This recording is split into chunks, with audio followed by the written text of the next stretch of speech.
The Radio Memories Network is brought to you in part by Liberated Syndication, podcast publishing made easy, libsyn.com. That's libsyn.com. Journeys into American history.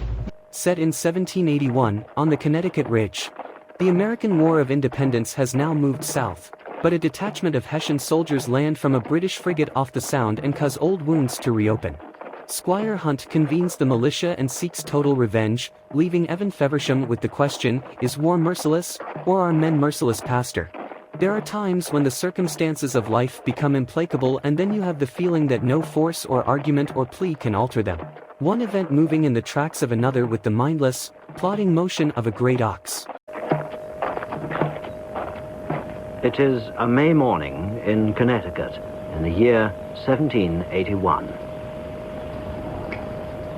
There, Rodney. I'm sure that's the best way. Cut them just above the deadwood, about halfway up the stem. If you say so, Doctor.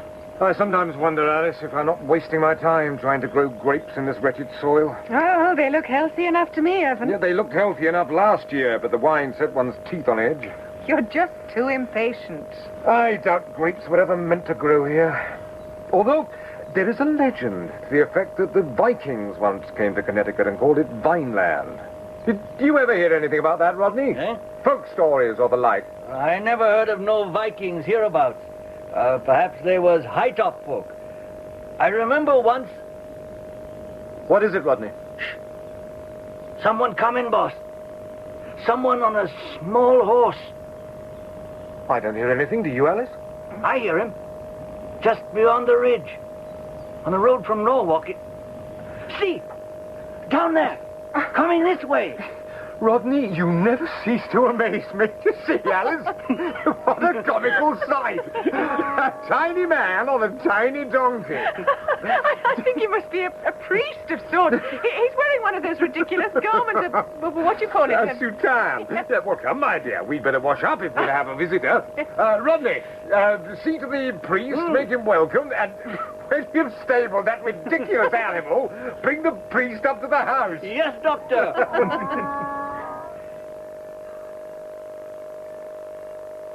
Oh, come in, Father.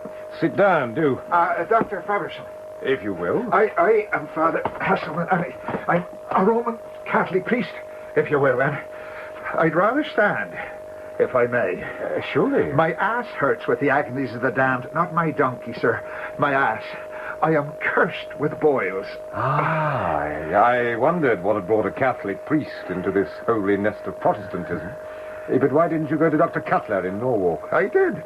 He said I was a journeyman from hell, and that the boils were a retribution on the part of the Almighty for being a priest. The filthy second-rate bastard. There is some good in him, though. He told me the way to the ridge where there was a Catholic doctor. Your good self, sir. Which will open the gates of heaven for him, I suppose. Well, now, if boils are not a sign of God's displeasure... They are most certainly a sign of drinking bad water and eating bad food. And if I were you, I'd stay off the back of that donkey for a few days. But I'm neglecting my duties as a host. Let me offer you something to drink. I confess I am rather thirsty. Then I'd better treat those damn boils. After which, it would give me great pleasure if you will honor us by staying for dinner. Oh, thank you, Doctor. I should be proud to. I thank and congratulate you, dear Goody Feversham. It is not usually my lot to be so royally feasted. The Lord has blessed us. Indeed, he has. Lest you get the wrong idea, Father, let me tell you that my wife is a Protestant. Comely, as you perceive, but outside our faith. For my part, I've not made a confession in 5 years, but I coddle my conscience by never setting foot in a Protestant church. Yes. For 3 years, I led a regiment against the British. Not because I loved the colonies, but because I hate the damned English. They put my father to death for no other reason than that he was a Catholic. So if I were as bored as hell with being a Catholic for any other and every other reason, I would remain one, because the British are not. Aye. It is exceedingly complex. It is the manner of a doctor. Brusque but kindly. It has become a habit with him. Not kindly. Now, why did you leave the army? Have you soured? Have you? Or are you some damn Tory? Evan. What What will the good father think? That I am an insolent, irascible, and godless man, and perhaps he's right. I'm a physician. I work at my trade. I took a shot in the leg. I walk with a limp, as you may have noticed. But that isn't why I'm here. I have a right... Evan, we sit at dinner, not at a committee meeting. You were quite right, my dear. Well, then, tell me, Father, where are you bound for? For Rhode Island, where 9 Catholic families asked that a priest be sent to them. But why didn't you take passage on a packet instead of riding that donkey? There's a British frigate in the Sound, with soldiers aboard.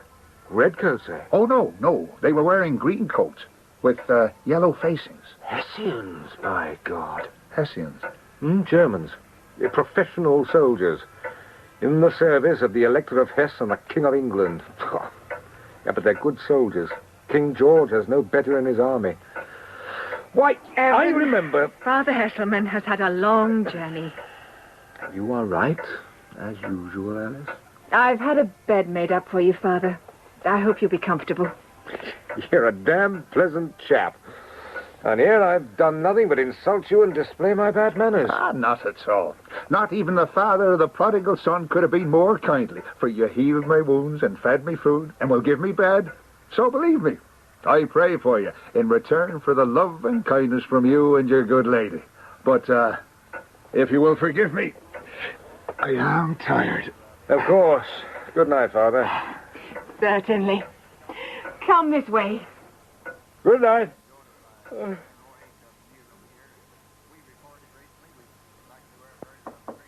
Come in. Begging your pardon, Doctor. What the devil do you want this early, Rodney? It's Squire Hunt and Miss Jenny Perkins. That's the schoolmarm. I know she's the schoolmarm, and God help her charges. Why, is she sick or what? She says she wants to talk about Saul Clamberham. Oh, show him then. Doctor. Damn frustrated spinster. The boy is continually disrupting the class, Squire. I'm at my wit's end. So you frequently said. It's no good. I will speak my piece. Speak your piece about what? Morning, Squire Hunt. Morning, Doctor. Oh, come in, come in. About that great half-wit Saul Clamberham. He's disrupting my school. And not yours, not mine. A school is like a church. How can you lay claim to it? It's hardly fair on the other children. I claim the right to teach. The boy's a mindless idiot. The children are afraid of him. Nonsense. And I'm surprised you concern yourself with such a trivial matter, Squire. The boy's harmless. Why, isn't life stinking hard enough without showing our purposefulness against a poor, damned half-wit? As the twig is bent, so the tree grows. But I don't see your reference to the church means much, for we haven't seen you in worship since you've been here. There's no church in your bigoted Bethel which caters to my persuasion. However, to get back to the point, what's Saul done? He wants to read.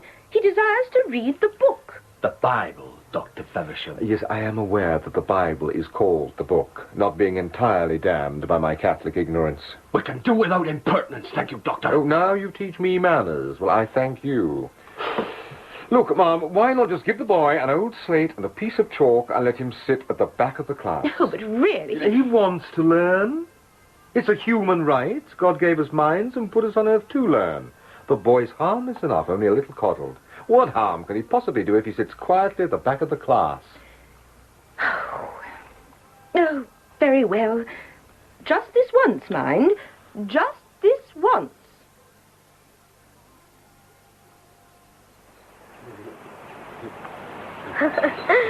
Almost got him. A real big one. Did you see him, Saul? Big one.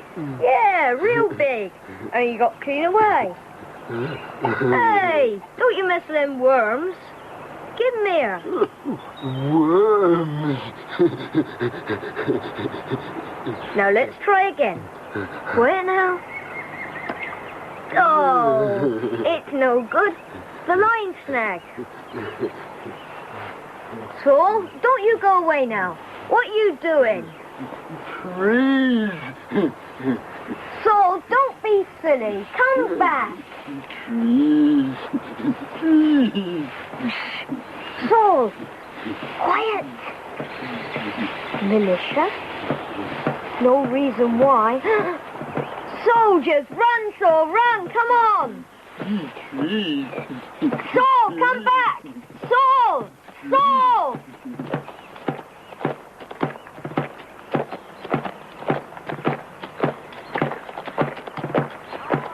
Ihr beide! Catch that boy!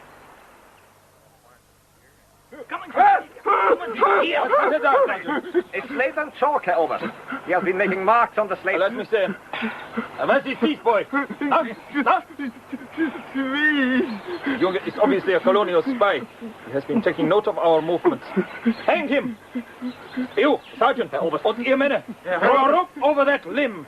Schnell jetzt, schnell! Watch the side. That's it. Alles fertig? Fertig, Herr Oberst. Take the boy. Take. He's only a boy, Herr Oberst. He is a spy, Sergeant. Hang him. You four. Pull on the rope when I give the word. Pull that noose tight. Now, take the strain. 1, 2, pull.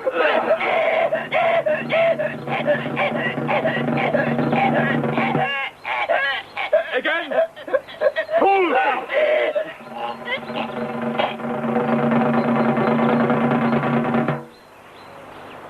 Und Gott have mercy on your soul. An der Reihe, Sergeant! An der Reihe, schnell!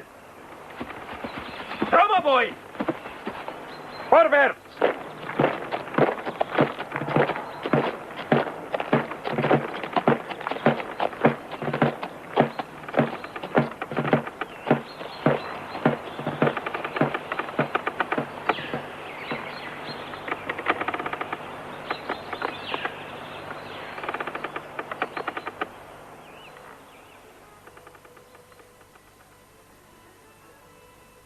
And so, Zalem Allen, you'll pay 30 shillings for the crime of poaching. Well, that's not fair. And you, my cousin? You talk like that again in my court and I'll break your back and do it with my own 2 hands. Harry, couldn't you, Salem? You are not my cousin.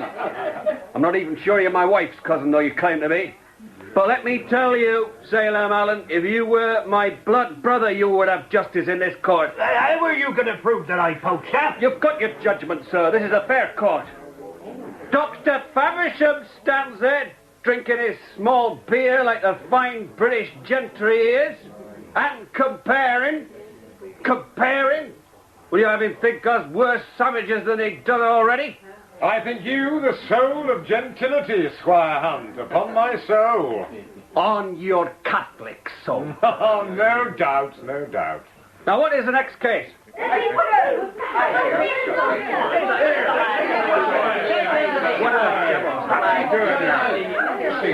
Take your time, boy, take your time. Now, what's the matter? Someone been bullying you? You must come at once. They hung him. What's this? Who's been hung? Now, speak up, Damn you, Hunt, give the boy a chance. The soldiers called Saul Clamberham and hung him. Oh, come. There are no soldiers on the ridge or in all Connecticut, for that matter. That's right. Yeah, he's not lying. There's a British warship off the Saugatuck and they landed Hessian soldiers. How do you know? A Catholic priest stopped over the night. He saw them. How many were there, boy? 16 and a drummer boy on haytop. Only 16. Salem Allen, muster the militia. I want at least 30 men. I'll work them in an hour from now. No longer. We'll meet at Nathan Busket's place. All at Salem. Don't you forget to pay that 30 shillings before you go.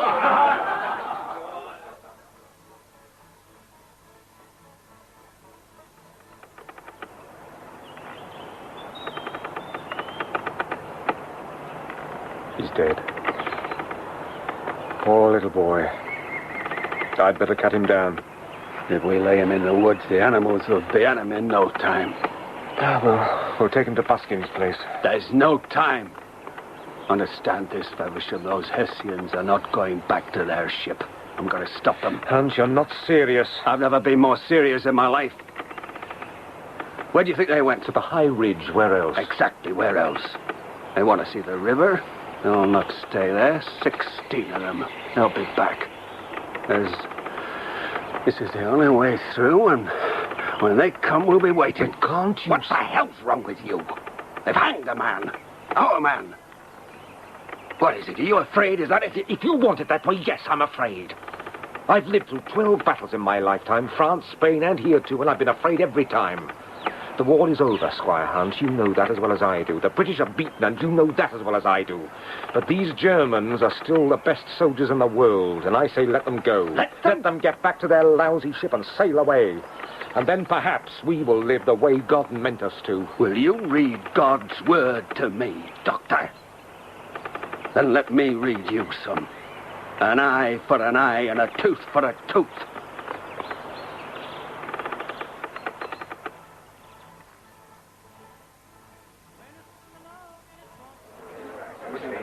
Quiet now! Listen to me, men. I want you all down behind this wall. Well down! And you'll all shut up. If you want to pray, pray silently. Now understand, I don't want to hear so much as a sneeze. Oh, damn it, Abe, it may be ours. Then let it be ours. You'll stay behind this wall until I give a whistle. Then you get up and fire. It's the first fire that counts. But once you fire, reload.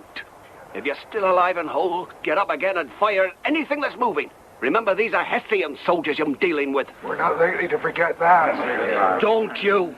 Now, I want 10 men at each end to box it in. Kill the leaders and the trailers, and the rest of you shoot at whatever is right in front of you. That's it.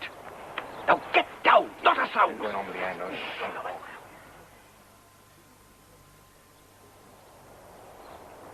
Abe, somebody's coming. Stand by, men. It's the doctor. God damn it, Feversham. What the hell are you doing? You could give the whole damn thing away. I cannot run, and I cannot walk bent over. And since a Hessian bullet did it, it would make for a certain poetic justice, would it not? Damned if I see that, but you better get down here, quick.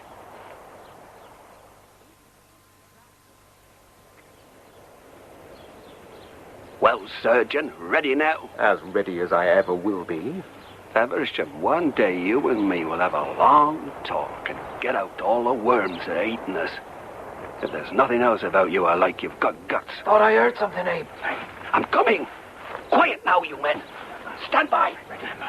You're wrong, Abe Hunt. I know too much about war, and you know too little. I have no guts.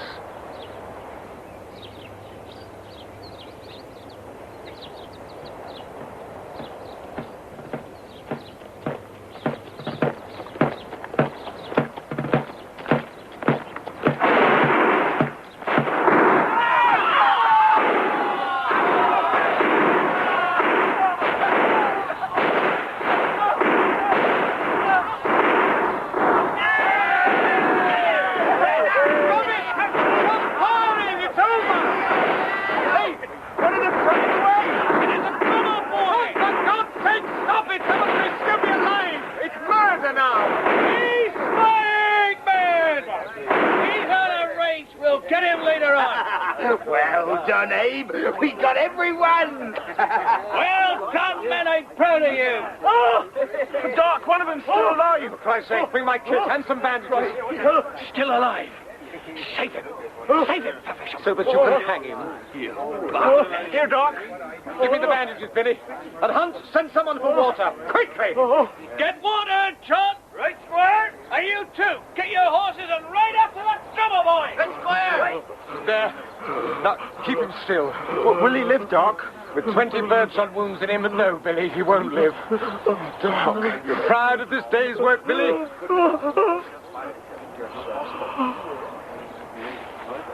Is he alive? He's dead. They're all dead. They're soldiers. Dead soldiers. They came to our land. They hanged Saul Clammerham. They murdered. What difference does that make now? They're all dead. Do you intend to bury them here? And if I did... My God, man, they are Christians! Doc! Hey, Doc! Oh, Jesus. This is a messy business, war, is it not, Salem? Doc, old man Biddle, he's sick. He's vomiting. I'm coming, Salem.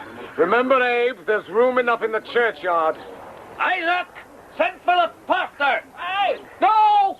Go yourself! There's women and children coming across the meadow. Keep them all away! Throw Don't you let the children see their heads! Feversham, go to hell!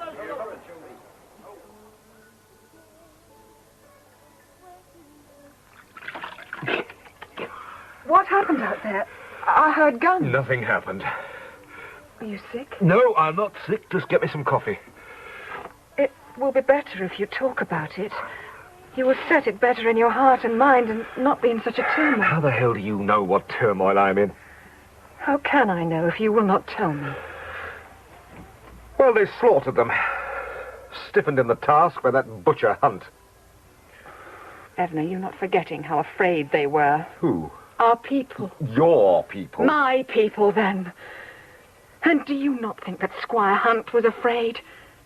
What if it had been the other way, and the Hessian soldiers had left you and the rest of the militia lying in your blood? What the devil are you trying to say? I'm only trying to say that Abe Hunt is not entirely the person you think he is. He is honest and loyal, and his reputation is for the best magistrate in Western Connecticut. Yeah, he is a righteous man. You Puritans are an amazing lot, and most amazing is your corner on righteousness. And now you're angry? Not at all. Me angry? No, indeed.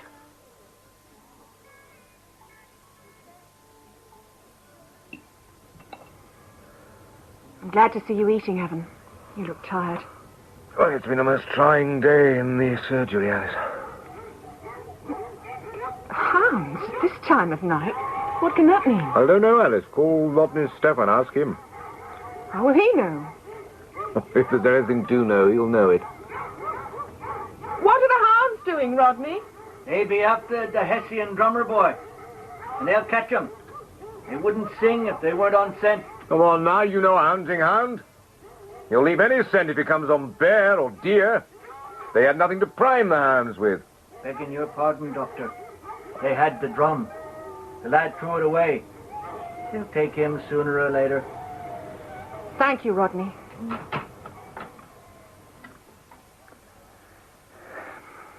How old would the Hessian lad be, Evan? Or 15, 16 perhaps. The German regiments enlist them at the age of 12. How dreadful. Indeed. I saw a drummer boy at 12 die at Monmouth, our own. And the Cutler twins are, 13, 14? What have they to do with it? They were at the ambush. Oh. What will they do with him when they catch him? Alive? Don't be vile. It's been a vile day. They'll try him. For what? For running away? For being a Hessian? For the murder of Saul Clamberham. Pardon me, Doctor. Young Jacob Heather is outside, asking for you. Why, is he ill? He seems well enough. He asked to see you in private. Did he? Well, what the devil... Oh, all right. I'll see the lad. Well, boy, what is it? My father said I was not to beseech thee if another stood by. Well, we're alone now, Jacob. Yes, sir. My father says you must come, and the need is very great, sir. Dr. Feversham, please come. Who is sick? Not your mother? The baby? I cannot tell thee. Cannot or you will not. Come now, Jacob. It's 4 long miles to your place, and you want me to ride over there without knowing how or why? Yes, sir. The need is very great, sir. Indeed. Well then, Jacob, we'd better be quick.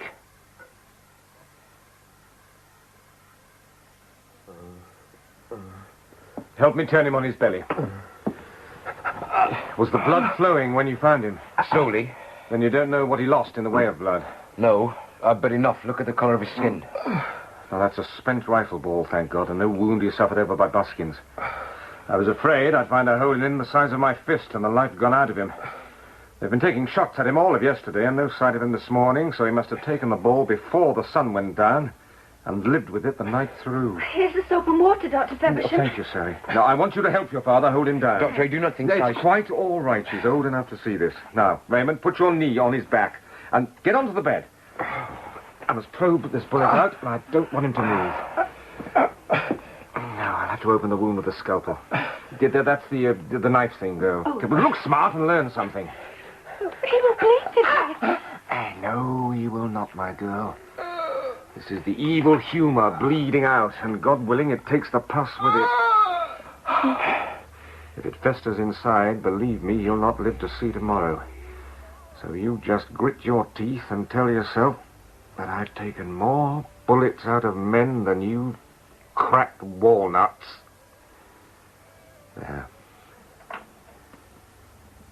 He's dead. No more than you are. Now, look, you say, I'm going to sew the wound, and you must keep the light on me.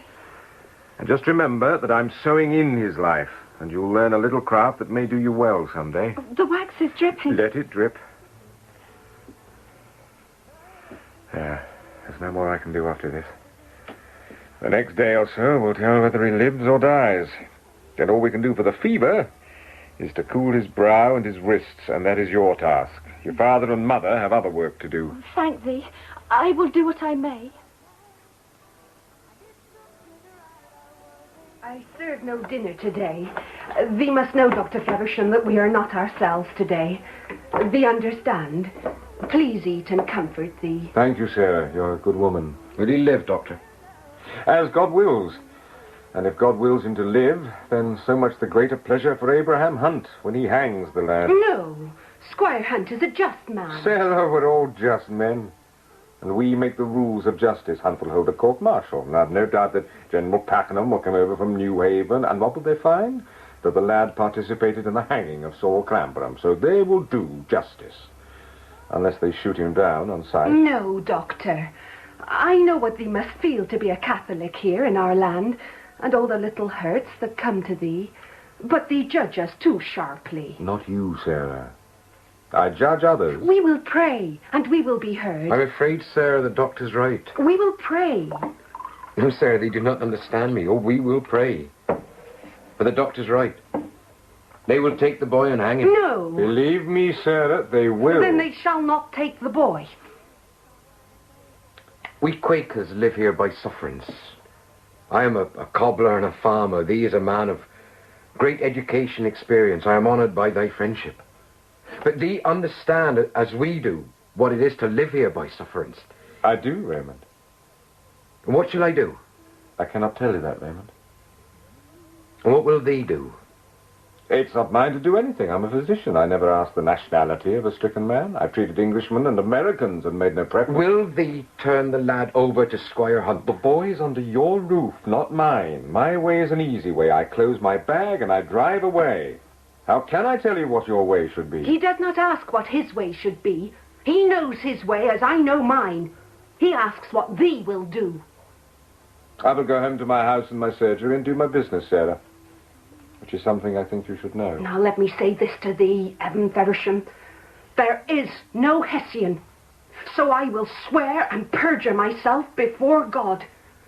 Up in bed lies my nephew from Pennsylvania, who grew up in the Dutch country there, where there are plenty of our people. Raymond will bury his uniform and all signs of war forever. We will be very quiet here, and in 6 months it will all be forgotten. We don't live alone. If now was winter time, it might be, but in May... We will do what we must, and God will provide. So that was how it was. They had the boy hidden there. But he is a Hessian soldier. Alice. He's a boy. And are you so sure that Abe Hunt will hang a boy? He will hold a court-martial and then the thing will run wild. I'm not going to guess. I know only one thing. That the Heathers are two of the few Christians I've ever met in this Christian land. And I will not betray Sarah Heather. And I will not question any decision she makes. And you will think whatever Sarah Heather desires you to think. Sarah Heather is happily married. And I like to think that I am also. And I suppose you will tell me someday that you will not question any decision I make. Oh, yes, you will indeed. I meant nothing of the kind. Of what kind? If the boy were here, now, would I not abide by what you willed? If I said turn him over to Abraham Hunt? No. No, because war is a word to you, because you've never seen deserters hanged, even whipped to death. In your army, not ours. Oh, your army, my army, Christ almighty. Was this leg of mine torn to shreds in my army? Am I suddenly a loyal Englishman every time you lose your temper with me? Oh, Evan, don't let us build this anymore. I'm sorry. And what of the boy? You think I would turn him in? Is that what you think of me? I never thought that of you. Would I have taken him into my confidence if I'd thought that of you? Only, it makes no sense. How can they hide him? I don't know.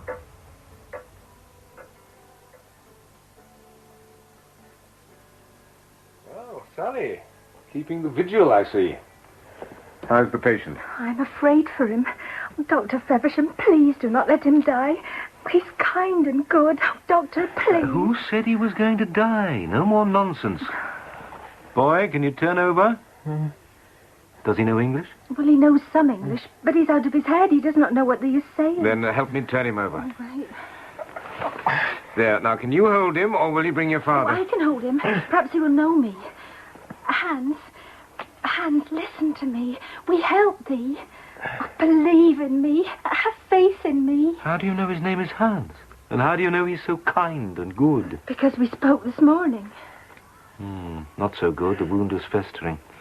I shall have to open it again. Now, look, you girl. I'm going to leave the wound open and let it drain. I'll stay here by his side. Now, you go down the stairs and eat some food. Then you must sleep. But he needs me. He doesn't need you now. If he needs anyone, he needs me, and I shall do whatever can be done. So get out of here, and don't put your face through that door until I call you. Because he's dying? Because he is not dying. Now go. And send your mother up here. Oh, my God. Yes, that's right. You call on God. I suppose yours is even different yet again. Sally said they asked for me. Would you eat something, Doctor? No, dear lady, but do send Jacob to my wife and let him tell her that I will be here possibly through the night. Caution him to tell her alone and not in front of Rodney Stefan. Will Sally sleep? Oh, I think so. She's very tired. Oh, Evan, what is this Hessian boy in her life? She's your daughter, not mine. Oh, will he live? I don't know. He's burning. Yes. If it breaks before morning, he will live. That is all. Oh, poor Sally, poor child.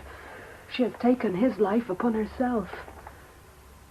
Tell me, Doctor, in thy faith, is there grace? If you are fortunate. I am not fortunate. Did thee know that they buried the Hessian soldiers in the Congregational churchyard? How very generous of them. Oh, thee hate too much, Evan. Perhaps. I find very little to love in this world. How is the lad? Touch and go, Raymond, touch and go. I would have a word with thee, Doctor. I will go down to the kitchen and prepare some food. I have 2 shillings for payment, Doctor. I am afraid thee must take the rest in kind. Raymond. I'm sorry. I will not speak of it again. We go to bed soon. Or shall I stay with you? No, there's no need. They will call me if they need me. I will call you, Raymond. I sleep lightly. Just tap on the door of my room. God's with me here. Yes, God be with you, lad.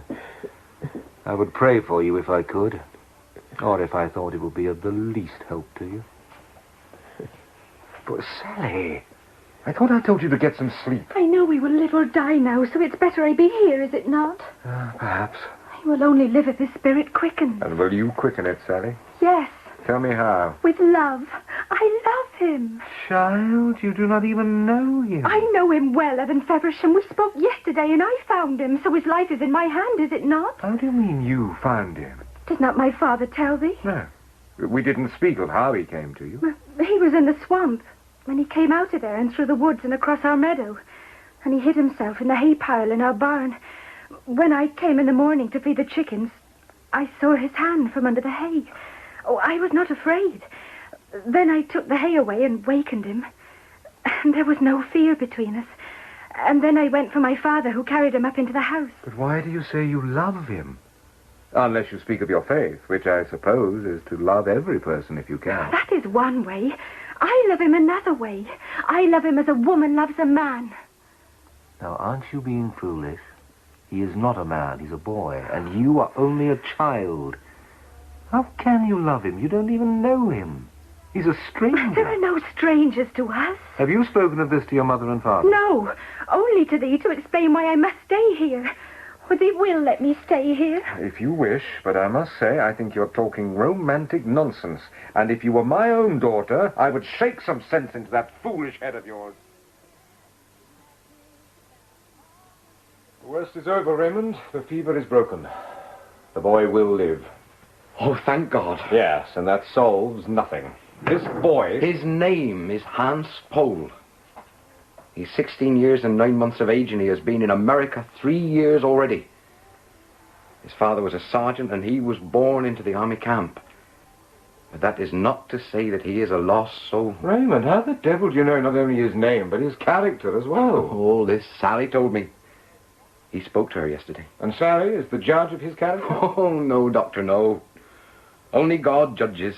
Ah, yes, and only God dispenses mercy. And believe me, Raymond Heather, your Hessian boy will need a plentiful dollop of that.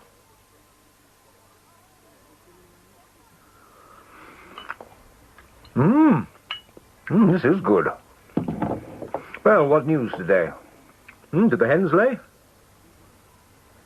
Not no fresh eggs and 7 plump new hens. Why should that be, I wonder? A little more bread, please, my dear. Alice, if something is the matter, I wish you'd tell me. What should be the matter? Well, you haven't spoken all day, and...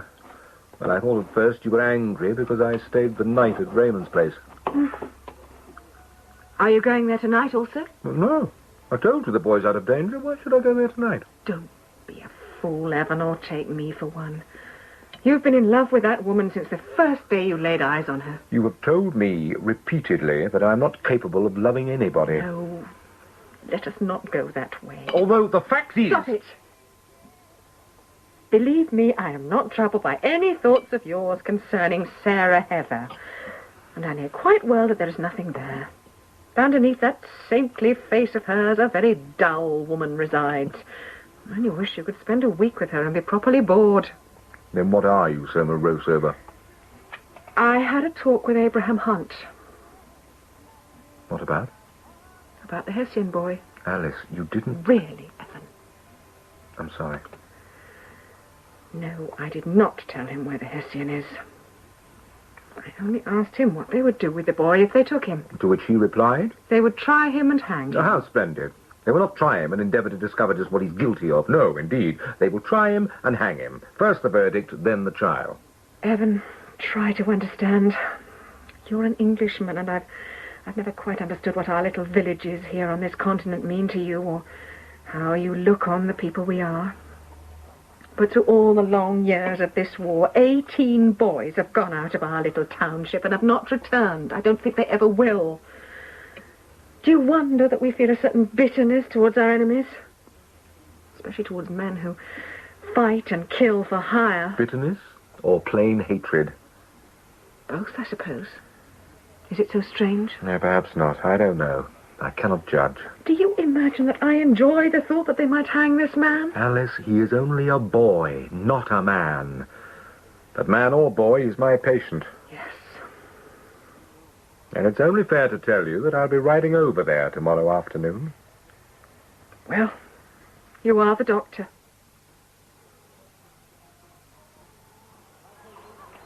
Ah, Doctor! We welcome thee. Jacob, come take the doctor's horse. Doctor, do they prefer black boots or brown? Black boots or brown? Why? Well, some will wear only black, some wear only brown, some do not care. Raymond, if you're thinking of making boots for me, let me tell you plain out that I will not avoid payment in cash and accept it in kind. You cannot pay me for treating the Hessian. Do you not understand why? I think I do, but they are gone to such bitter trouble. As you are. And now, tell me, how is he? Oh, famous. Incredibly so. Yeah, well, he's young and strong.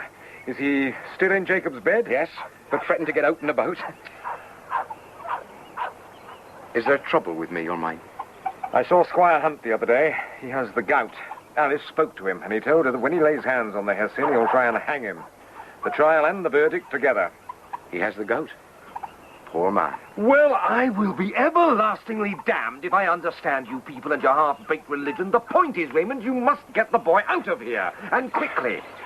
Am I right in thinking that 3 Quaker homes were burned to ash, and one of them right here on Peaceable Street? They must not think that way. That was 3 years ago when feelings ran high. What did they know, poor devils? Quite enough to burn down the houses. They overstate the case. These are good folk here on the ridge. They're like any other people, Raymond. Hot-headed, prone to eject reason from any situation, And very obedient and subject to the thinking of Squire Hunt. How can I get the boy away? Where can he go? back onto the British frigate down in the Sound. I thought of that. I rode down to Saugatuck yesterday. The ship is gone. Oh, that is the devil's mess, is it not? Well, thee must not fret, Doctor. God will provide for the lad. Are you sure? As sure as I am of the ground I stand. Well, I must go to the boy. I have a great deal to do today, and Alice will wonder where I've got to. And I shall be in the barn if thee needs anything, Doctor. Thank you, Raymond. Was he never afraid? Not when I play the drum. I play the drum and I am begeistert. I do not know how to say it in English, but it comes from the drum. I am... What is it? Oh, this is Dr. Feversham. Ah, Herr Doctor, I know, I think about it much. You saved my life, so my life belongs to you. Your life belongs to nobody but you, Hans Poe. And as for saving it, this lassie here and her father and mother, they saved your life. But enough of that. Let me feel your brow. The fever, it has gone. So it has. Now, turn over. Herr Doctor? Yes? Are you a friend? A Quaker? No, I'm not. But I will not betray you. You were in the house of Raymond Heather, and to shelter you or not is his decision. I'm a physician, so I keep my own counsel. No one will betray you, Hans. Your wound has made remarkable progress. Doctor, listen, please. I have no one in the world, because my father was a sergeant. By the stone wall, he dies with the others. I am afraid. I know it is not manly. I do not try to help him. I run away. You could not have helped him, Hans. It was too late. He was dead. Now we'll leave this wound open for a while. Sally, I want to talk to you outside. Yes, Doctor.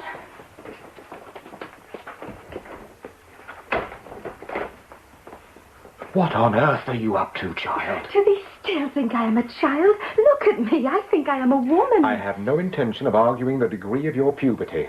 I'm only trying to drive some sense into that pretty, silly head of yours. There is sense in the heart. Do not you bloody Quakers know one damn thing about this war? It's not a game. It's not a question of ethics or Christianity. War is bloody damned insanity. If they take that boy, he won't be the first Hessian to be taken by these people. Now, do you know what hate is? Well, of all the things hated by these blue-nosed Puritans of yours, and it is quite a list, they hate the Hessian soldiers the most. Oh, Dr. Feversham. No, you don't believe me. Now, have you heard of that fine old principle, an eye for an eye and a tooth for a tooth? The Hessians pinned your Connecticut farm boys up against trees, the way a collector pins butterflies, and many was the gut sprung by a Hessian bayonet that I have pushed back in and sewn up. So, one begets the other, which is always the case when fine, civilized Christian nations decide to solve their problems with mutual murder. They will take it from the English because they figure that the English have some claim to what we have taken away from them, but they will not take it from Germans. And that is why, if they take this Hans Pole of yours, they will hang him up by the neck until he's dead. And that is why this attitude of yours is utterly childish and absurd. Have thee finished, Dr. Feversham? I have quite finished. Since I have asserted that I am a woman, I will answer thee as a woman answers a man. But with less heat, I think, for I honour thee, Doctor, far more than thee appear to honour me. For heaven's sake, Oh, Sally. please, let me speak, for I did not interrupt thee. Thee appear to be an authority on hate, but what do thee know of love, sir? Thee would make such a small thing of my love. Not for my life would I offend thee, but why did thee offend me? I did not mean to offend Oh, you. I'm sure thee did not, and I take no offence at what thee said of my faith, because thee do not know. Jesus Christ said, love thy neighbour as thyself. And this is what we try to do, so where is the great mystery?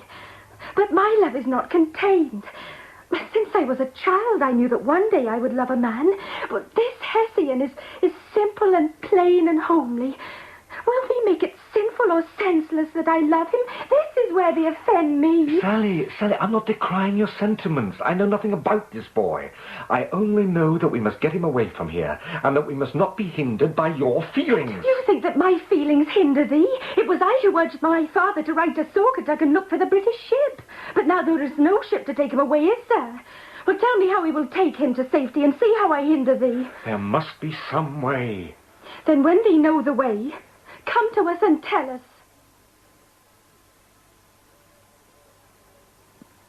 Evan, I thought there was something. What is it? I would like Abraham Hunt and his wife to come to dinner. We've never had them to dinner before. All the more reason why there should be a first time. You know how I feel about him. Of course I do. And how he feels about me. You've given up with the Hessian boy, have you not? What do you mean, given up? There is no way to save him, so he will die.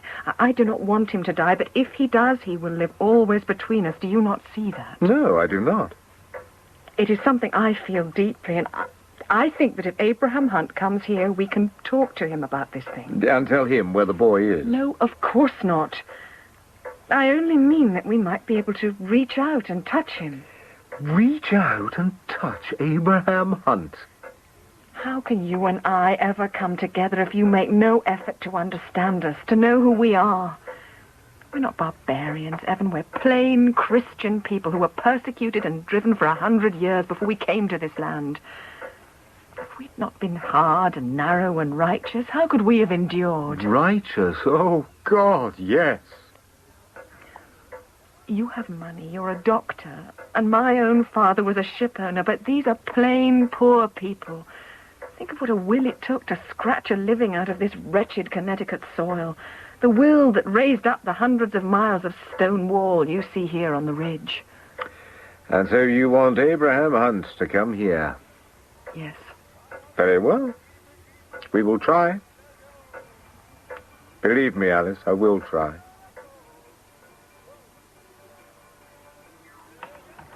Good morning to thee, Squire Hunt. And what would thee? Good morning, Goody Heather. I'm sorry for my abrupt appearance unannounced, as 'twere. Thee are welcome. Come in. Thank you. I have hot water on the hearth and a sense of this morning's coffee. It makes a poor drink, but will thee have some? No, thank you, Goody Heather. Only a word with Jacob. Now, lad. Yes, sir. When you saw the Hessian soldiers, did you mark the one with the drum? Yes, sir. Was he a boy or a man? He was a man. How old a man?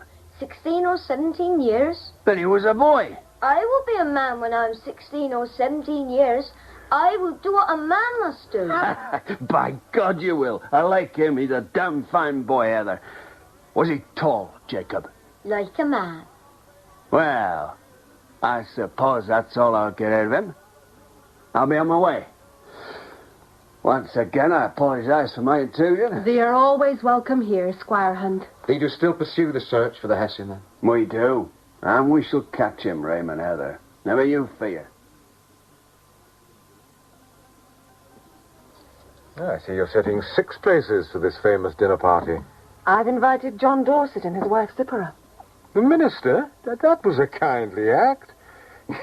He's somewhat bent by the necessity of being a gentleman and something of a scholar without sufficient finance for either. He's a good man, and I hope, Evan, that you will act the part of a host to all of them. I have given you my word. But judging from what I've seen in the kitchen, you are not being the best of hostesses. What do you mean? Those great ribs of beef. They're not calculated to alleviate A. Hunt's gout. Oh. Yeah, but never mind. I'm sure our squire will enjoy them. And you can hardly be expected to serve gruel to a dinner guest. Excellent wine, Evan. They'd no such fare to offer at Heather's when I called there. You were there, Abraham? Yes, Alice, to inquire about the Hessian soldier. They are strange folk. There I agree, Goody Dorset. How they've lived through the years of war with quiet resignation, accepting the outbursts of anger from others and the general climate of contempt. Well, they are God-fearing people. And if they rendered us no assistance, they certainly were of no comfort to the British. At the great battle of the Ridge, they took British wounded into their homes and attended on them. As they took in our wounded. War, charity go poorly together, Abigail. You, John, you'll disagree with me. But we reason from our calling, do we not? You're a preacher, I'm a soldier. War without charity is a ghastly thing. If we cease to be Christians on the battlefield, then God help us. Do you not agree with me, Dr. Feversham? With some reservations. What do you mean? Only that I've never seen evidence of Christianity on a battlefield. Not even in your own calling? It comes home in my own calling. You see, you're in a most peculiar position as a surgeon on a battlefield. And trying to repair what grape-shot musket balls and bayonets have accomplished is hardly an occupation which enlivens a man's faith. I find nothing quite as boring as military talk. And anyway, Abraham, you will admit that the Heathers are pleasant people. Hey, they're pleasant enough to me. But damn if I can understand people without pride. You find the Heathers without pride? As I consider any man who'll not stand up and fight for what is his, I deem it contemptible. And you say no virtue in humility? Damn if I do. Humility's a claptrap word. When the British come into my land, burn my home, slaughter my livestock, ravage my fields, am I to turn the other cheek? A man cannot live that way, not without degrading himself. Well, they appear to live that way without any particular degradation. Do they now? I would say they live in peace and comfort because others were willing to fight their battles. Where would they be if we bowed our heads as they do? Oh, is not such a judgment too simple? I am a plain and simple man. I wish you were as plain and simple when you got into an argument at home. It becomes so complex I cannot follow him at all. That is truly characteristic of a husband. But, Evan, why not become a Quaker if you agree with them? Meaning that even the Society of Friends is preferable to the Pope. Evan. Well, I didn't say that I agree with them. In fact, I don't. I simply say that I find their way of life admirable. But how can you think a thing admirable if you disagree with it? I'm afraid that, like Squire Hunt, I lack both the courage and the desire to turn the other cheek. Courage? I think it takes damn little courage. But, Dr. Feversham, do you think there was ever a cause more just than ours? I thought somewhat about justice when I made it mine. Oh, you bully him, Alice. Indeed you do. Do not deny it. No one bullies Evan. It might appear so, but truly no one does. Then he must answer my question. Was there ever a cause more just than ours? I do not know. You retreat for shame. No, not at all. I plead ignorance. Perhaps Cromwell's cause was as just as ours, but since I'm a Catholic, I could hardly be expected to look on it in precisely that light. You see, my dear Abigail, when nations quarrel, each has a very just cause, and God is always on the side of them both. Oh, my dear doctor, your cynicism is hardly worthy of you. I'm not a cynic. I wish I were. At least there's some comfort in cynicism. If you feel as you do, why did you join on our side?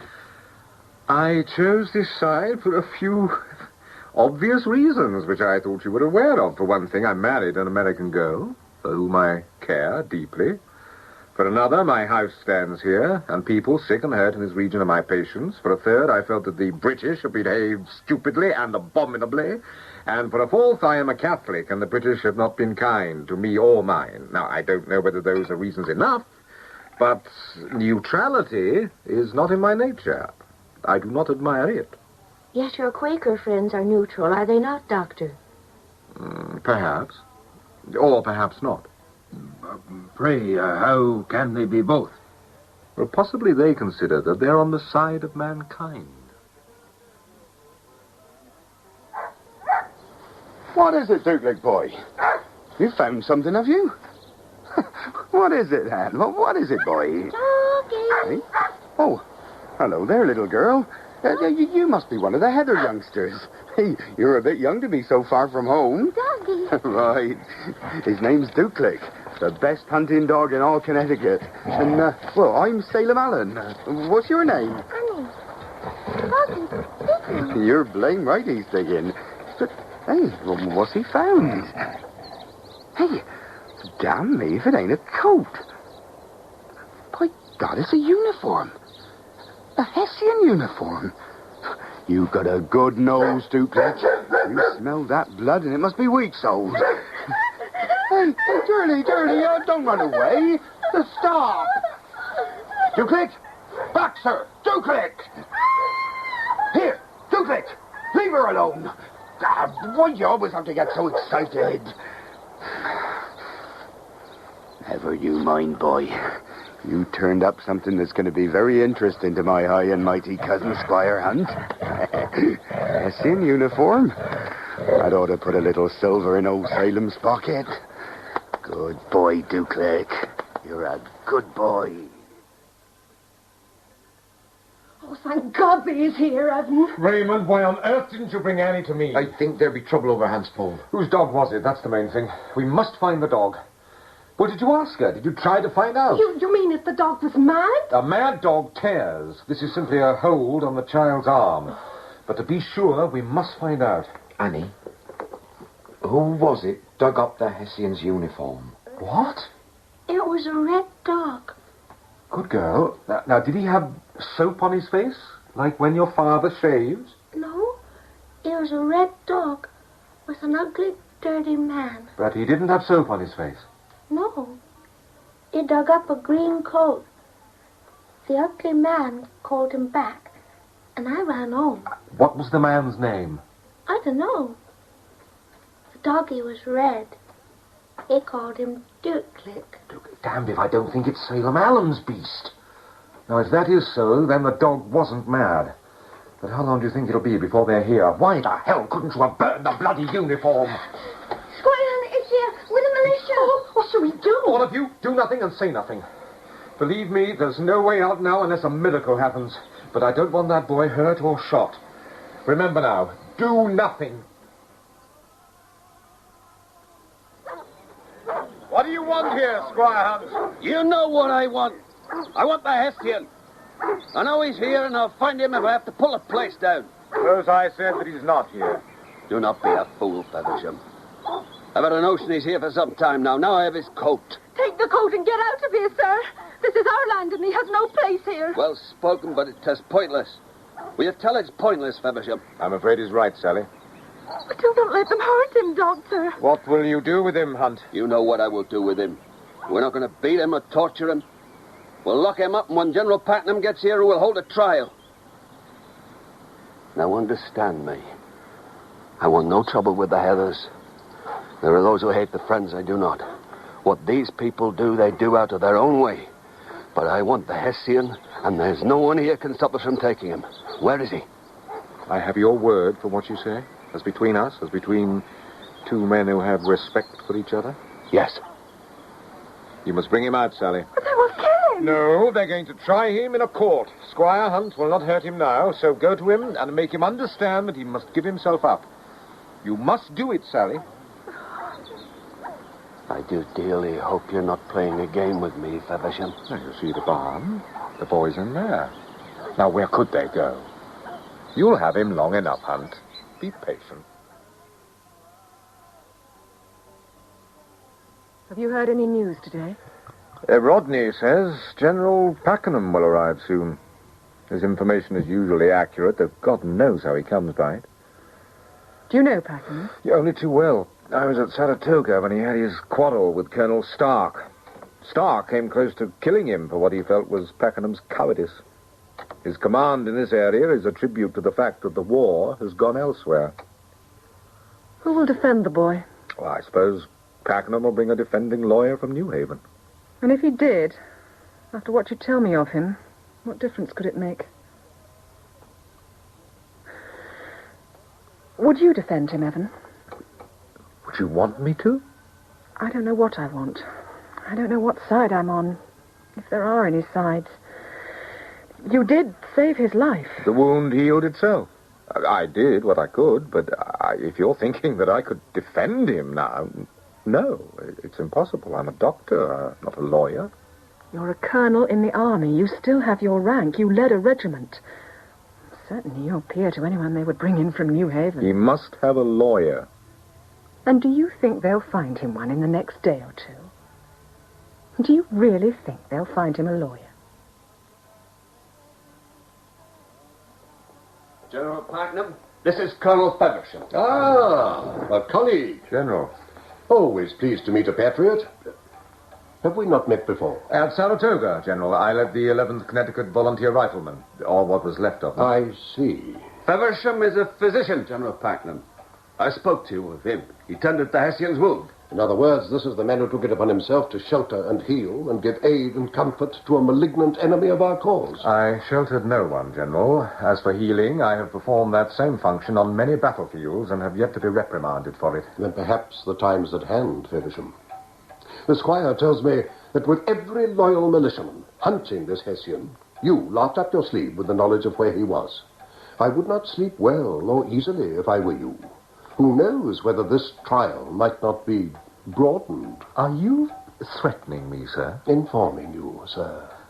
I do not threaten, I do not inform. But I must remind you, General, that I was very close to Colonel John Stark. We were much like brothers. I also have, in my desk at home, a personal letter from General Washington, thanking me for the reorganization of his medical services and begging me to call on him if need be. I may add that I am still part of a commission for hospitals, headed by Dr. Benjamin Rush, who is a friend of mine and also a member of the Congress. I simply cite this so that when you make your threats... I make no threats. Good. I assume we both dislike threats. Now, if I may take up my business with Squire Hunt... As you please, sir. I'm listening, Feversham. Thank you. Now, while the General here has ample credentials to sit as military judge and prosecutor... General St. August will sit with me as prosecutor. Very well, but who will defend the Hessian?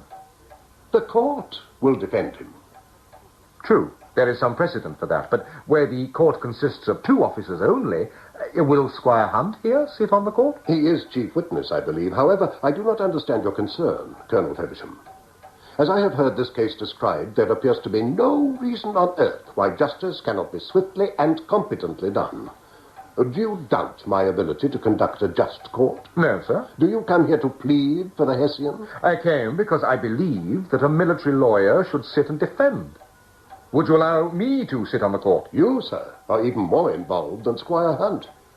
I know of no command you hold, sir. Have I been misinformed? I hold no command.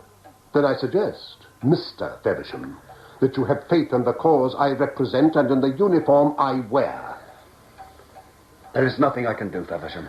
Would you allow me at least to talk to the boy, to advise him, to help him with his defense? What boy, sir? What boy do you refer to? The Hessian, Hans Pohl. He is only a boy of 16 years. What kind of talk is this? Have you never seen boys of 16, 15, 14 even in our own ranks? Have you never seen them lying dead, having paid the highest price a lad can pay? Still, that does not change the fact. I know one fact, Mr. Feversham. The man is a Hessian. He wore a Hessian uniform and he took Hessian pay. He killed for hire. God damn that! Every soldier who ever set foot from a ship onto our soil killed for hire. Hessian, British, French, Scot. What damn difference does it make? They all kill for hire. The whole filthy game is played for hire. I'm only asking you not to make us like them, to show some Christian mercy. Christian mercy? I had not known that you came over to our faith, sir. I had heard that Rome was your first allegiance. You stinking, cowardly bastard!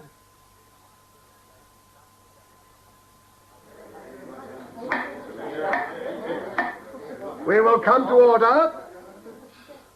I hereby convene a military court in the name of the sovereign state of Connecticut and the Continental Congress. Bosley Crippett, clerk.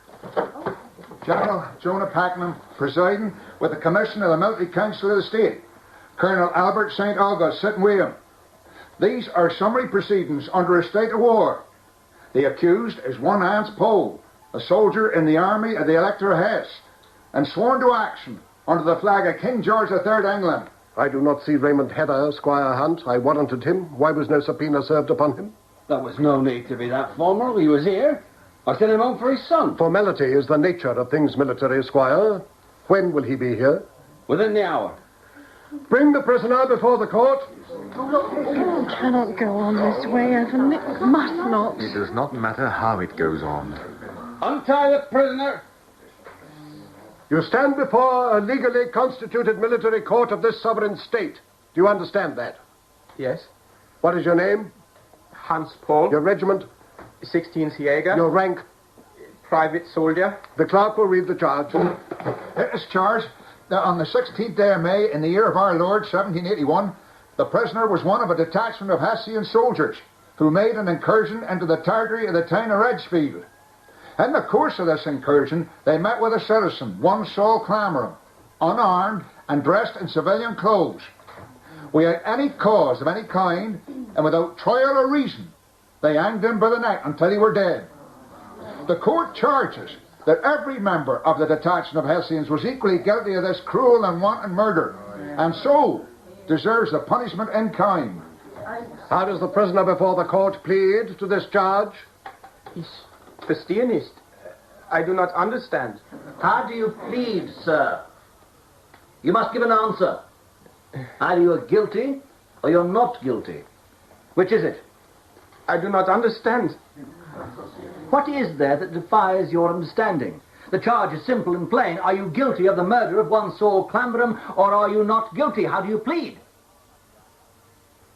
Then if you will not plead, I must plead you and accept your silence as a statement of guilt. You will not, sir. This is damnable. The boy speaks kitchen English and no more. He doesn't understand half the words in the charge. How dare you interrupt this trial? Who gave you permission to speak? Since when is a man guilty before the trial? One more word, Feversham, and I eject you. You're here by sufferance. One more word, and I eject you. This is a misunderstanding, is it not, Colonel St. August? As I understand it, you're going to plead him not guilty. I think there's nothing else you can do, sir. He's not yet been tried or heard.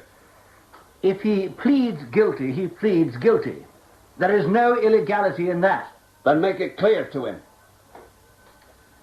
Hans Pohl, did you murder Saul Clambram? No, I do not murder him. Then you plead not guilty? I do not murder him. Very well, you may call the first witness. Call Miss Jenny Perkins. I am right here, Bosley Cricket. Come forward. Here, put your hand on the book. Do you swear to tell the truth, the whole truth, and nothing but the truth?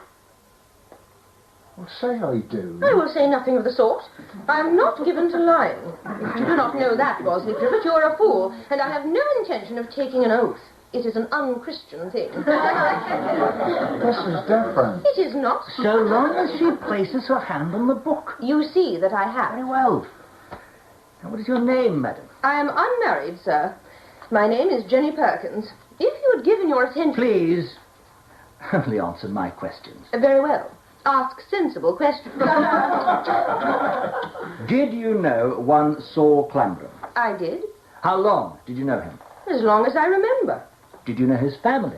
He had no family. He was left with Goody Allison by people passing through. Worthless people. Goody Allison took care of him until she passed on. After that, he lived from hand to mouth, and no one took care of him. God forgive us. If he had proper care, or love, or home, or hearth, he would not have been playing his foolish games with the Hessians. Do you mean he was irresponsible? His mind was addled. He was a small child in a man's body. You're a school teacher here on the ridge. I am. Did you try to teach Saul Clambram? Yes, I tried, but it was hopeless. He would stay away for months on end, and then he would come back to the school again. And why would he come back? Because he wanted so desperately to learn. Was he dangerous? He would not hurt a fly. He was gentle. Thank you, Miss Perkins. That will do. It's very hot in here. Can we not have a window opened? There are delicate women and little children in this room. Call the next witness. Jacob Heather. Put your hand on the book. No, sir. Do you not understand him, boy? He wants to swear you in for the truth. Put your hand on the Bible and swear to tell the truth. We do not swear. I must not. Damn it, you will swear, or I will know the reason why. Let it be, General. What difference does it make? It must be in the record. Well, we will not rightly have a record, because Bosley here cannot get down one word for every three that are spoken. So we might as well let it be and have the boy speak. What is your name, boy? Jacob Heather. Well, Jacob. A fine-looking lad. How old are you? 12 years. 12 years, indeed. Now, will you tell us where you were on the 16th of May?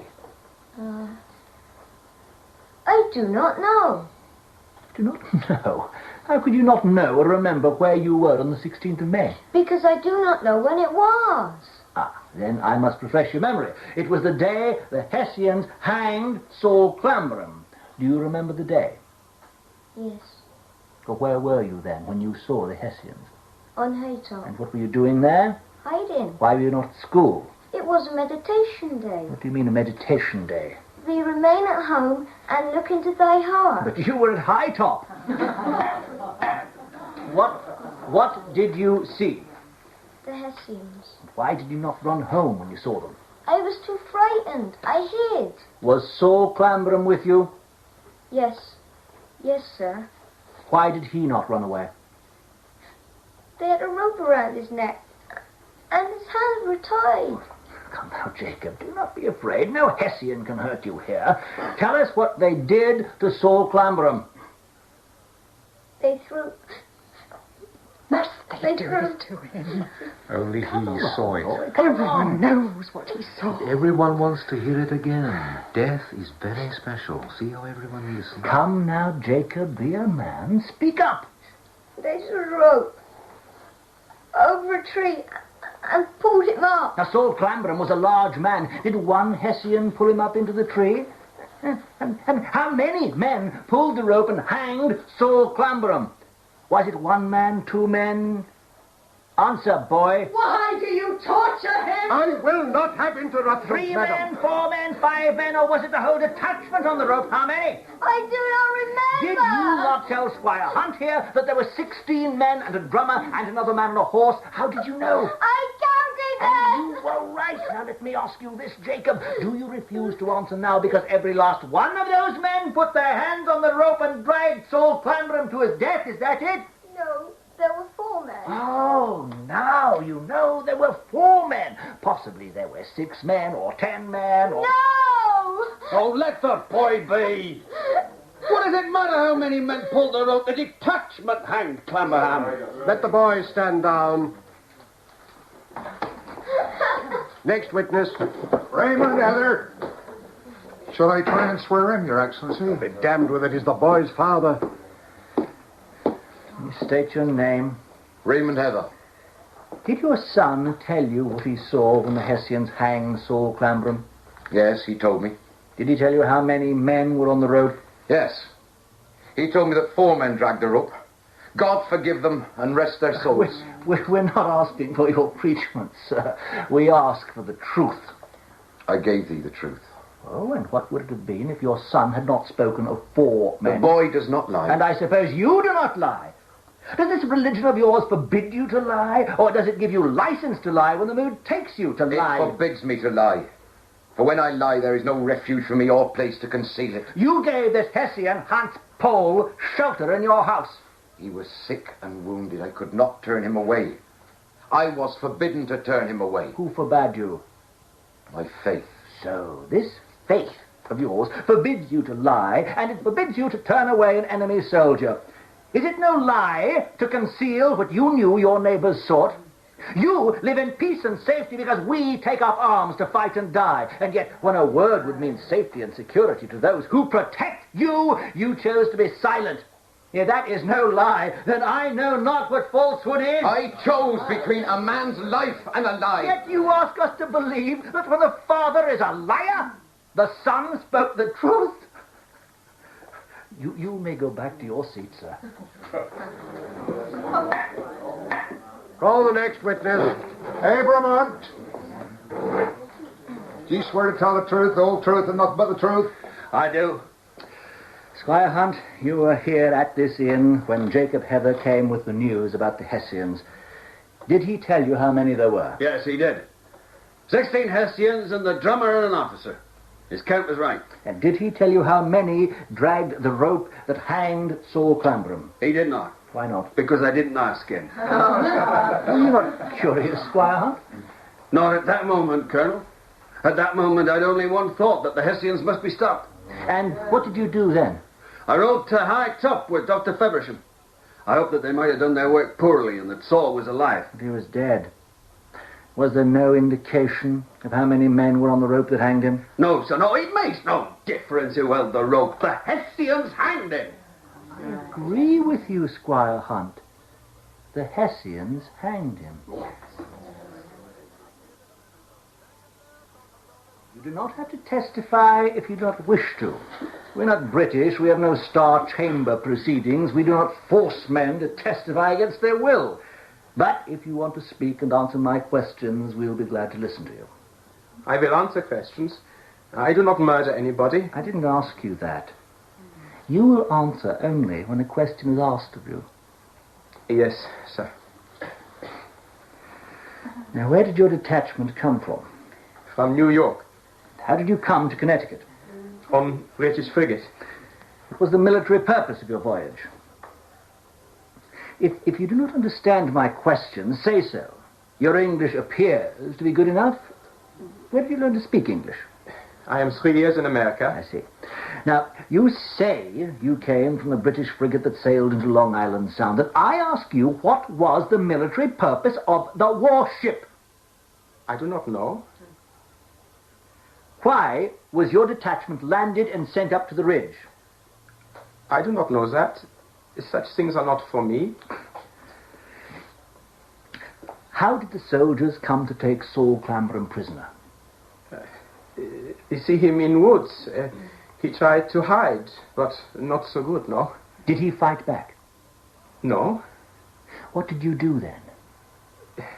We stand at ease and wait for Captain's decision. He says the Yankee man is spy. This man, he has piece of from schoolhouse, you write with chalk, a slate. On slate are marks, one for each man. So it's information, and Captain says, it tells him he is making intelligence, and only spies make intelligence. Did Clamberum know what the captain said? Did Captain Hauser speak in German or in English? Captain Hauser is here only 5 months. He knows no English. My father... Your father? What has your father got to do with this? My father is sergeant. My father speak English, but not good. My father tells the Yankee man... And then? He does not want to die. No, he does not want to die. You heard the testimony here to the effect that this man, Saul Clamberum, was a half-wit. Do you feel proud because you hanged a half-wit? We do not know he is half-wit. Were there numbers on the slate? Marks. And did it not strike you as strange that a grown man could not write numbers? Even some men in my regiment, they cannot write down numbers, no. They do not read or write. But you yourself, Hans Pohl, did you see nothing strange in the foolish behavior of this man? I see something strange, yeah. And it occurred to you that he might have been a half-wit? I think he is a little crazy, yeah. But you did nothing. What can I do? If I talk to Captain Hauser, I am punished. You could talk to your father. No. So you did nothing while this unspeakable murder took place? How was he hanged? The rope over the tree. And how many men dragged the rope and played the role of hangman? 4. Who were those 4? Can you name them? I think not. I am not sure. Were you one of the 4 men? No. Then let us suppose that your Captain Hauser had ordered you to act as hangman. What would you have done? I am good soldier. I obey orders. The court will adjourn for 3 hours while we consider our verdict.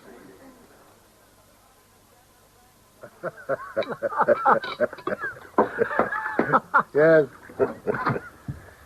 General Packham, I want to plead. Do not think we have anything to say to you, Feversham. I want to plead. Oh, nonsense. Men like you do not plead. Trouble with your kind, Feversham, is that you take everyone else for a fool. Take it for granted that everyone is transparent, but that no one sees through you. Well, go ahead and plead, Feversham. Do not hang the boy. I ask you with all my heart, General Packenham. I beg of you, do not hang him. Sell him out as a chattel. That's punishment enough. For murder? Come, Feversham. He's no more guilty of murder than I am. Please, I beg it of you as an officer and a gentleman. I return the compliment, Feversham.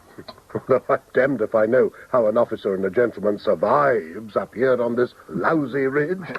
The food's not fit for pigs, and the beer's warm and sour, too. Have a drink with us, Feversham, and let bygones be bygones. Pleading doesn't become you. You heard the evidence, did you not?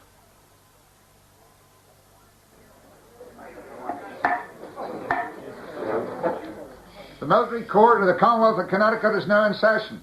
General Jonah Packman presiding. Have them stand. Everybody rise. Bring in the Hessian.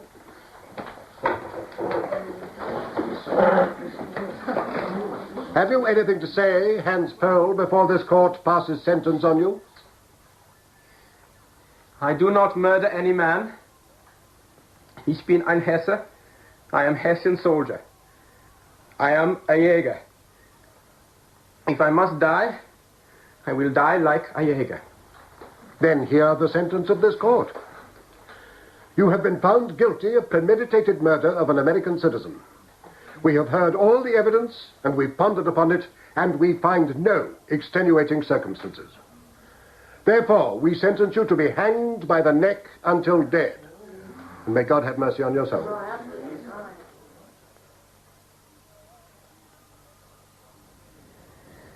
Evan, how did Sally Heather take the verdict? I do not know, Alice. The verdict was no surprise to her. She appears to have walled herself off. But then, I do not know those people. I thought I did, but I do not. Rodney Stephan says that Pakenham and St. August never even discussed the verdict. He says they sat in the inn and stuffed themselves with food. There's very little he misses. Did he also tell you that I saw them? That you pleaded with them and then had a bitter argument with Abraham Hunt. No, not bitter. Hardly any argument at all. When you told Sally Heather that it was a death sentence, did she weep? No. She went to her father and embraced him. Evan, tell me this. If you'd known Sarah Heather 18 years ago before she married, would you have asked her to marry you? Alice, I was not even in America 18 years ago. It's a damn foolish question, isn't it? Please, try to answer me. Then the answer is no. I would not have married her. Because it's not enough to share love. There is agony to be shared, and I don't think she could ever sense what my agony is. They're all so far from it and so removed from it, as you are not. Come to bed, and we'll hold each other for a while.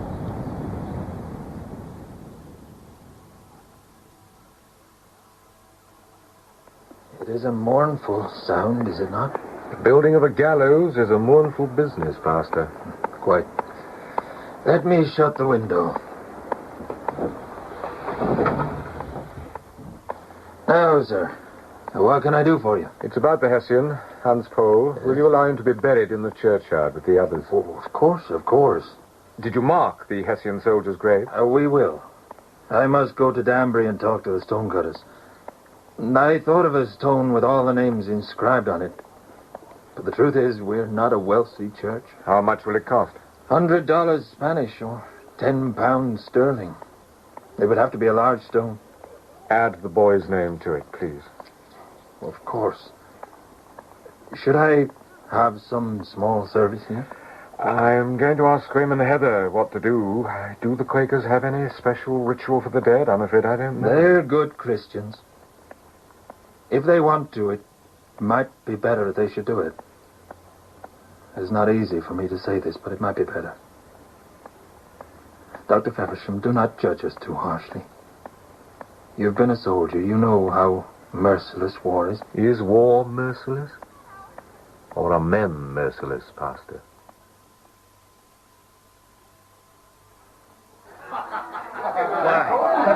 A word with you, Hunt, in private, please.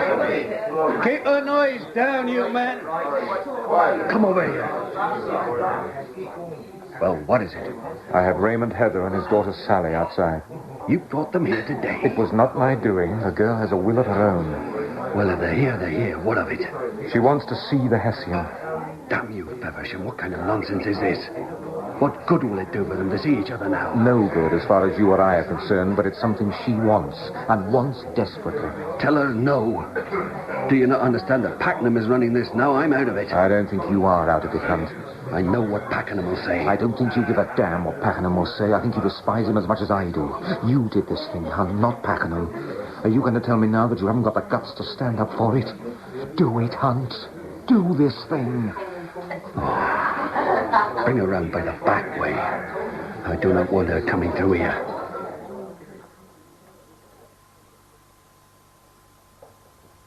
This way. Follow me. Open the door, Jeb. But, Squire, my order... Open it.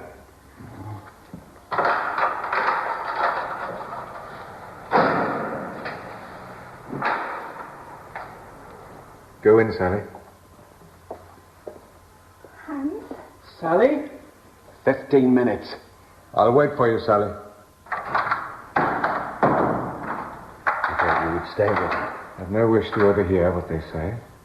A German who speaks kitchen English and a 15-year-old Quaker girl. What can they have to say to each other? What indeed? What in hell's name are you smirking at, Jeb? You look to your work. Thank you for doing this. I'll wait here for the girl, and then I'll take her back to her father.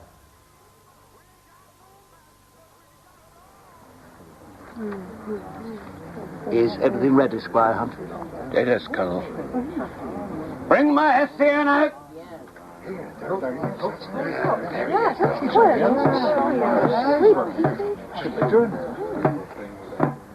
He carries himself proudly, Doctor.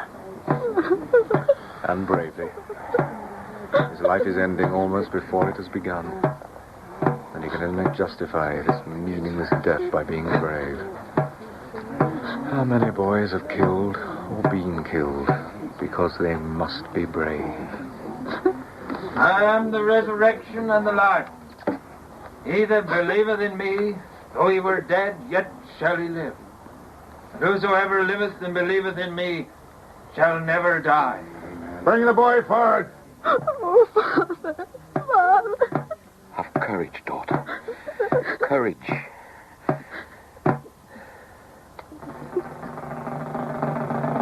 And Cain talked with Abel, his brother. And it came to pass that when they were in the field, Cain rose up against Abel, his brother, and slew him. And the Lord said unto Cain,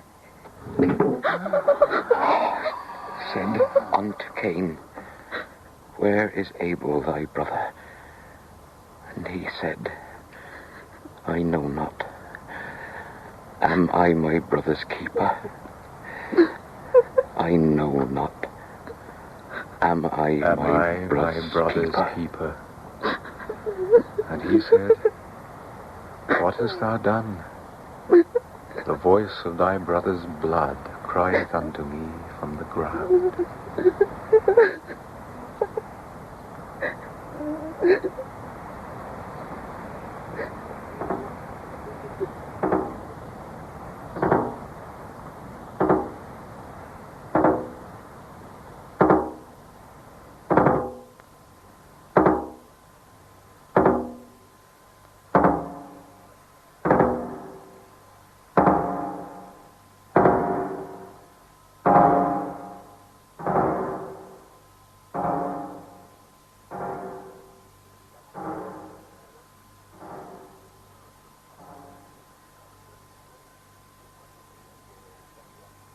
In The Hessian by Howard Fast, Derek Jacobi was Evan Feversham, Patricia Gallimore, Alice Feversham, and Ian Hogg, Squire Hunt.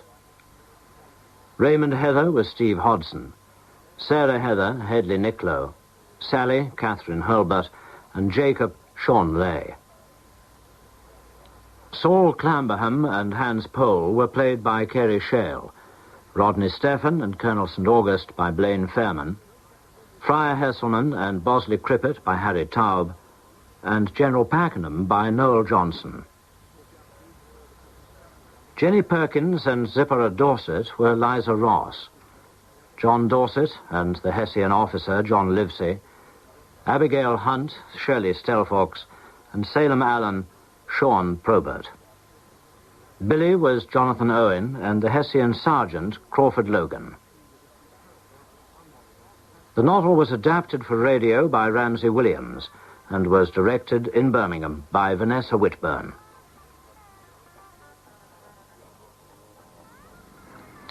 You can hear the Hessian again on Monday afternoon at 3:02.